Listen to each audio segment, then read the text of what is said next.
السلام علیکم سامعین، امید کرتا ہوں آپ خیریت سے ہوں گے۔ آج کی یہ ویڈیو موزوں پر مسح کرنے کے بارے میں ہے، یعنی اس میں بتایا جائے گا کہ موزوں پر مسح کرنے کے لیے کن کن چیزوں کا ہونا ضروری ہے۔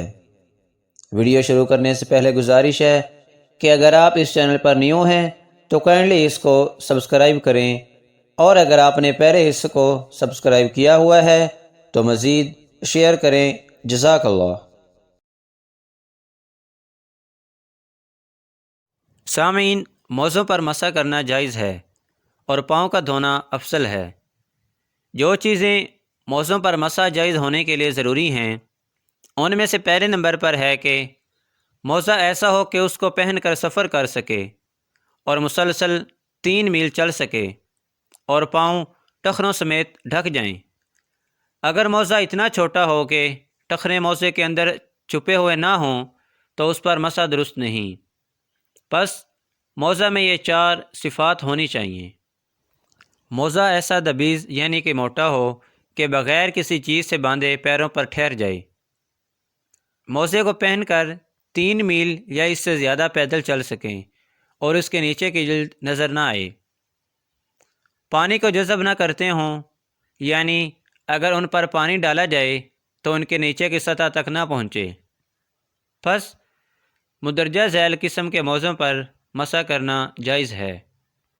پہلے نمبر پر ہے کہ ایسے چمڑے کے موزے کہ جن سے پاؤں ٹخنوں تک چھپے رہیں، اور دوسرے نمبر پر وہ اونی یا سوتی موزے جو اس قدر گاڑے یا موٹے ہوں کہ خالی موزہ پہن کر 3 میل راستہ پیدل چلنے سے نہ پھٹیں اور پنڈلی پر بغیر باندھے تھمے رہیں اور نیچے کی جلد نظر نہ آئے اور اس میں پانی نہ چھنے۔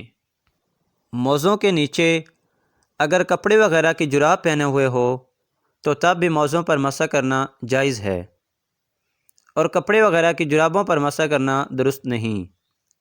یعنی اگر جرابیں موزوں کے نیچے ہوں تو تب موزوں کے اوپر مسح کرنا جائز ہے، لیکن اگر مردانہ جوتے کی شکل پر چمڑا چڑھایا گیا ہو اور وہ بہت سخت ہو اور موٹا ہو جیسے اوپر بیان ہوا تو تب بھی ان پر مسح کرنا جائز ہے۔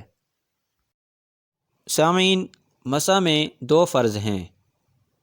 پہلے نمبر پر ہے کہ موزے کے اوپر کی جانب سے مسح کریں، اور دوسرے نمبر پر دونوں پاؤں پر ہاتھ کی 3 انگلیوں کے برابر مسح کریں، اور مسح ہاتھ کی 3 چھوٹی انگلیوں کے برابر فرض ہے۔ اس سے کام میں مسح کرنا درست نہ ہوگا، اور یہ دونوں فرض عملی ہیں۔ موزے کے نیچے کی جانب یا ایڑی یا ساق پر اس کی طرف میں ٹخنے پر مسح جائز نہیں۔ اگر ایک پاؤں پر 2 انگشت کی مقدار مسح کرے، یعنی کہ ایک پاؤں پر 2 انگلیوں سے مسح کرے اور دوسرے پر 4 یا 5 انگشت مسح کرے تو یہ جائز نہ ہوگا۔ موزوں پر مسح کرنا اس وقت جائز ہے جب کہ موزے پورا وضو کر کے پہنے ہوں اور اس کے بعد وضو ٹوٹا ہو، یا دونوں پاؤں دھو کر موزے پہنے ہوں اور پھر حدث ہونے یعنی وضو توڑنے والا امر واقع ہونے سے پہلے وضو پورا کر لیا ہو، تو اب وضو ٹوٹنے پر اس کو موزوں پر مسح کرنا جائز ہے اور پاؤں دھونے کی ضرورت نہیں۔ سامعین، صرف وضو میں موزوں پر مسح کرنا جائز ہے اور غسل میں موزوں پر مسح کرنا جائز نہیں۔ پس اگر کسی پر نہانا واجب ہو گیا تو موزے اتار کرنا ہے، اور جس شخص نے حدث کا تیمم کیا ہو اس کو موزوں پر مسح کرنا جائز نہیں، خواہ وہ تیمم غسل کا ہو یا وضو کا یا دونوں کا۔ سامعین، مسح اس کی مدت کے اندر جائز ہے۔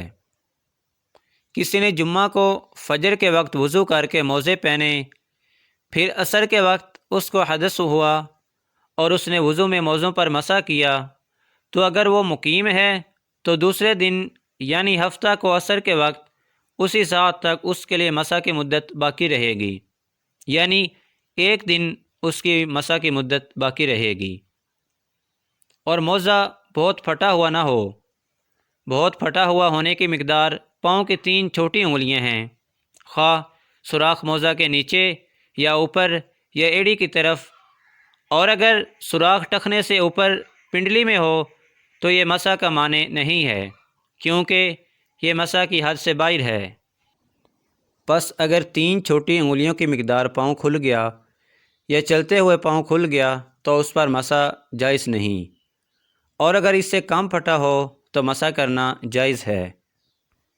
3 چھوٹی انگلیوں کی مقدار کا اعتبار اس وقت ہوگا جب کہ انگلیوں کے سوا کوئی اور جگہ کھل جائے، اور اگر انگلیاں ہی کھل جائیں یعنی انگلیوں کے اوپر سے جو موزہ ہے وہ کھل جائے تو معتبر یہ ہے کہ انہی 3 انگلیوں کے کھلنے کا اعتبار ہوگا، حتیٰ کہ اگر انگوٹھا اور اس کے برابر والی انگلی کھل جائے تو مسح جائز ہے، حالانکہ یہ سب مل کر 3 چھوٹی انگلیوں کے برابر ہیں، اور اگر انگوٹھا اور اس کے برابر کی دونوں انگلیاں کھل گئیں تو اب مسح کرنا جائز نہیں۔ ایک موزہ کے سوراخ جمع کیے جائیں، دونوں کے نہ جمع کیے جائیں۔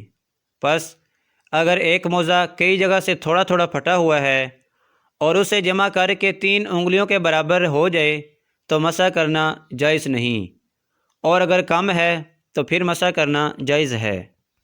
اور اگر ایک موزے میں بقدر 1 انگشت کے یعنی 1 انگلی کے برابر اس میں سوراخ ہو اور دوسرے میں بقدر 2 انگشت کے کھلا ہوا ہو تو ان دونوں پر مسح کرنا جائز ہے، لیکن شرط یہ ہے کہ مسح پھٹے ہوئے حصے پر واقع نہ ہو بلکہ درست حصہ پر ہو۔ سوراخ کم از کم اتنا بڑا ہے کہ جس میں ٹاٹ وغیرہ سینے کے سوا جا سکے، اور جو اس سے کم ہو اس کا اعتبار نہیں بلکہ وہ معاف ہے۔ اور اگر موزہ کہیں سے کھل گیا لیکن اس سے پاؤں دکھائی نہیں دیتا تو مسح کرنا درست ہے، اور اگر ایسا ہو کہ چلتے وقت 3 انگلیوں کے برابر دکھائی دیتا ہے ویسے نہیں تو مسح درست نہیں۔ موزوں پر مسح کے حکم میں مرد اور عورت دونوں برابر ہیں، اور دستانے جو ہاتھ پر پہنے ہوں ان پر مسح جائز نہیں، اور اسی طرح عمامہ، ٹوپی اور نقاب وغیرہ پر بھی مسح کرنا جائز نہیں۔ تو سامعین، یہ تھی ہماری آج کی ویڈیو جس میں ہم نے موزوں پر مسح کرنے کے بارے میں کیا حکم ہے اس کے بارے میں پڑھا ہے۔ امید کرتا ہوں کہ یہ ویڈیو آپ کو پسند آئی ہوگی، اور مزید اس طرح کی ویڈیو دیکھنے کے لیے ہمارے چینل کے ساتھ منسلک رہیں۔ شکریہ۔